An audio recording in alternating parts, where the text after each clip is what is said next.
In this video, we're going to look at one of the most disappointing cameras that I've encountered, and that's the Rollei XF35. And it's sort of a shame because there's a lot going for it. However, in execution, it just comes up way short.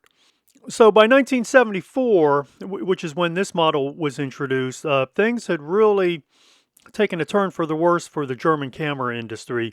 Zeiss Icon had shut down, had shuttered, and quite a few other German camera makers were also on the ropes. Rollei was one of them. The company shifted production to Singapore. I'm not sure what year. I want to say it was in the late 60s, early 1970s.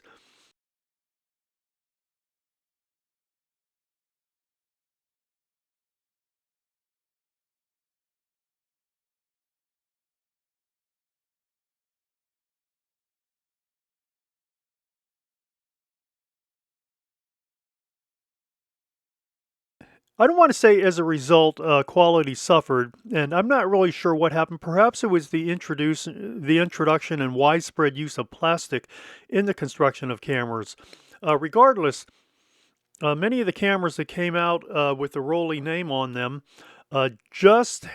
seemed to have a lot of problems, and I'll talk about that when I get into the Rolleiflex line of 35 millimeter SLRs. This camera I have this model I have a curious history with. I believe it was 1978 or possibly 1979. This would have been in 1979, shortly before I was sent overseas by the Air Force. I went home to Pittsburgh for, I think, a 2-week leave period, and I was in downtown Pittsburgh, and I happened to see this particular model in a camera shop. I don't remember the name of the camera store because certainly it's been closed for decades.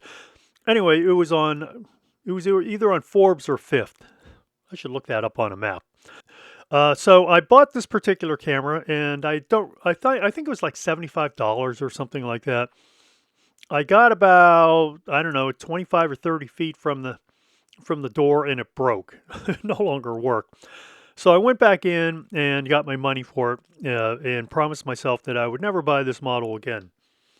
So somewhere around 2000, somewhere probably a good 30 years later, there was a lot of chatter on the internet about what a great little camera this was. So I thought, all right, here we go again. I thought, all right, I'll give it another shot.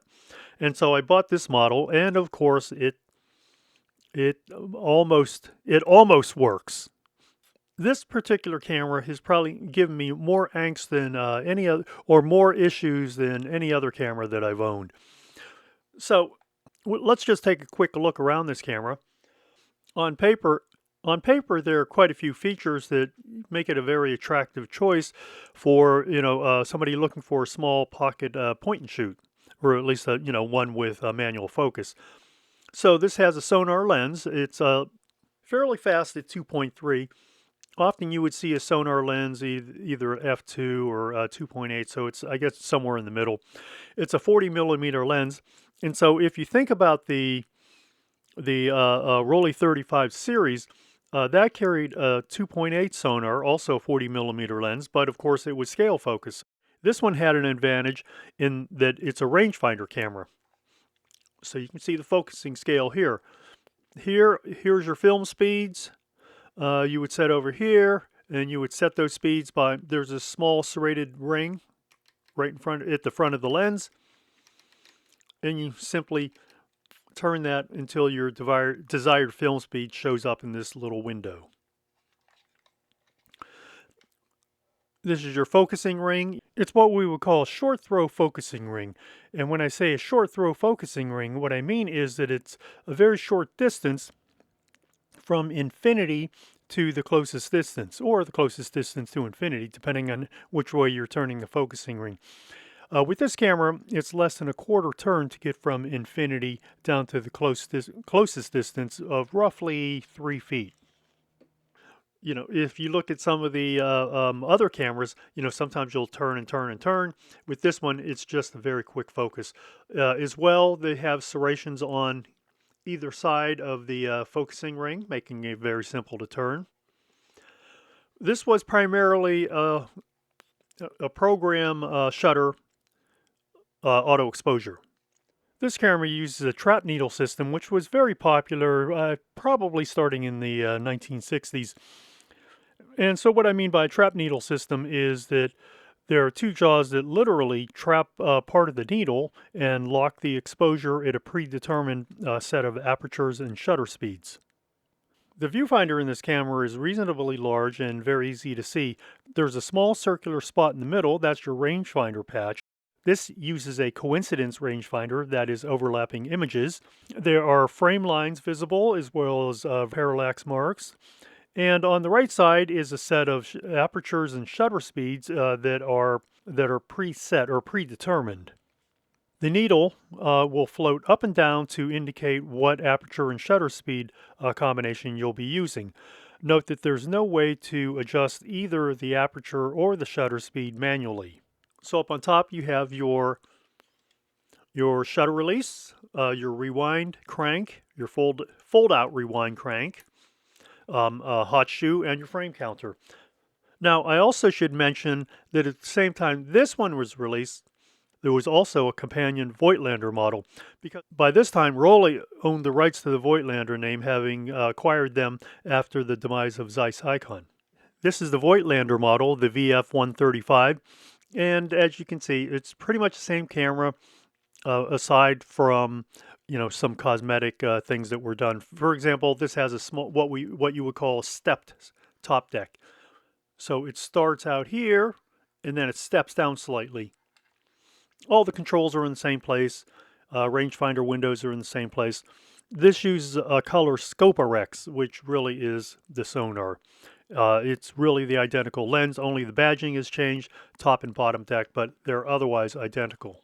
So let's get back to the Rollei. On the back, it's very plain. You have your eyepiece and you have your film advance. This is a single stroke film advance.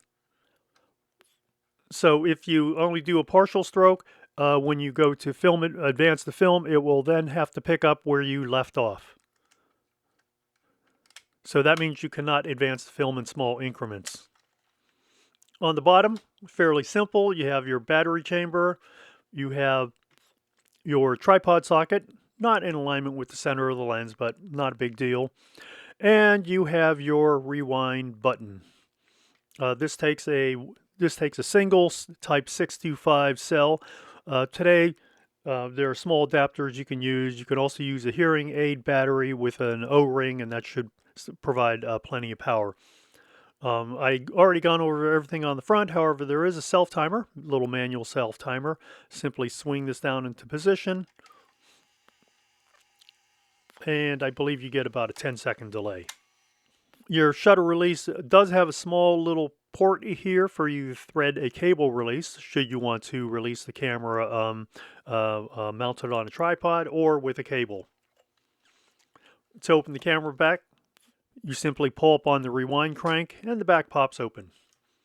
In the back, very basic, you have a pressure plate, and of course the role of the pressure plate is to keep the film flat against the film rails, so that when you take your photo, it takes as sharp a photo as possible, always dependent on the ability of the lens to record a sharp image. Nothing unusual here. You have your sprocket wheel that engages with the sprocket holes in the film, and you have your take-up spool.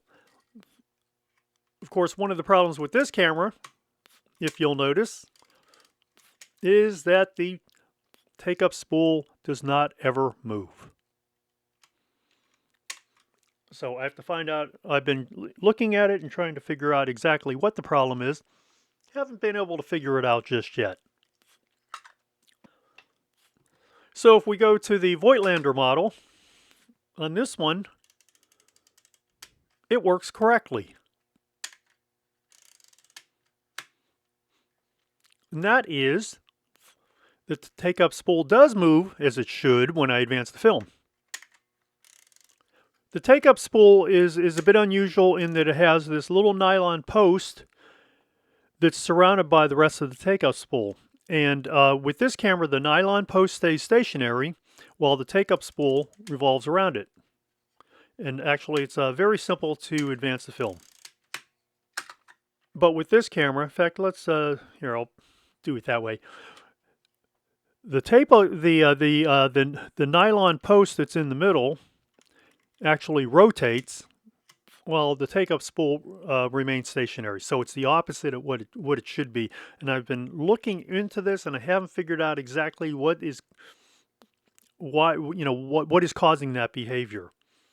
I'm really thinking about just somehow jamming a small piece in here, just so I will be able to actually try this camera. Although, to be fair, I think if I were to use the other camera, it would work just as fine because, as I mentioned, it's really the same lens. One of the many issues with the Rollei cameras, not only this camera, but with other cameras from that era, is that the body covering becomes very, very sticky. And so what can you do about that? Well, one thing you can do about it is you can get some rubbing alcohol. I usually get the 90% or 91% variety. Spray some on a small cloth and you can wipe away all that stickiness. The next step is this, Armor All. Spray some on a rag, wipe down the body covering after you've thoroughly cleaned it with rubbing alcohol, and it should protect that body covering and prevent it from becoming sticky again. I don't know where this ranks in terms of how much love people have for this camera. I haven't really followed it. I haven't followed it recently, but I can tell you that I had bought another camera at one time. Of the 3 cameras that I've encountered, that's the original one back in 1979, this one and one other, none of them ever work correctly. A bit disappointing. The Voigtlander model does work correctly. And this one, the shutter does appear to release open and close as it should. I have to stick a battery into it, give it a full test. But there's always been something with one of these cameras, and like I said, I find it very frustrating as a user. Well, what else would I be, right? This is a very lightweight camera, as you might expect. 12.1 ounces. Now this one, let's see, this one has the hand strap on it. So it really is the same weight, 12.1 ounces. So now that one of these works correctly, that would be the Voigtlander, I think I will take it out for another try. This is going to be try number, I don't know, 3 or 4, possibly more. I'll take it out for another try. We'll shoot these, and at some point I'll post the results, and we'll take a look and just see if this camera deserves its lofty reputation. Obviously, for me, this one does not.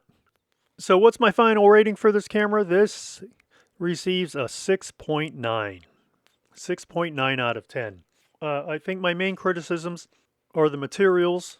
The materials being that there's probably too much plastic in its construction, certainly in key points. Its build quality, which I think is subpar, which probably led to its poor reliability. And because if you remember, the first one I bought was in 1979, which is 5 years after it was introduced, and that one broke almost immediately. And its durability, which I have given very low ratings to, and it's simply because of the 3 cameras I've had. None of them had functioned correctly, and no, I don't care to go for a 4th. Although maybe I did go for a 4th because I have this companion model. So maybe 4th time is a charm. So that wraps it up for this video. This is my look at my most disappointing camera. Not my least liked, I would just say most disappointing camera. If you've used either of these cameras and had a better experience, let me know in the comments below. Let me know what you think. And if you like this content, think about hitting that like and subscribe button. If you'd like to drop me a note, send me an email at contact@camera-talk.net. And see you on the next video.